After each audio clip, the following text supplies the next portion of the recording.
Welcome to Man Does Tech, where I solve the problems you didn't even know you had. You start by getting both devices ready. This saves time.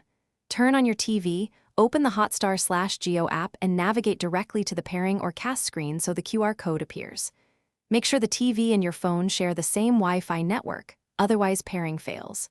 On your phone, unlock and open the Hotstar app or the device's QR scanner and allow camera access if prompted. Once done, position your phone camera to scan. That moves you to the next authorization step. Point your phone camera at the code and hold still. Stability helps the reader detect the pattern quickly. Once scanned, the app will prompt for permission to link the TV, accept it, and verify the device name shown so you know which screen is connecting. If a numeric code appears, type it exactly into the app. Make sure your account is signed in. Without authentication, the TV won't register.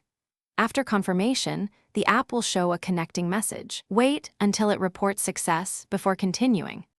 You should now see the Hotstar interface on the TV and be able to play content. Use your phone as the controller if available.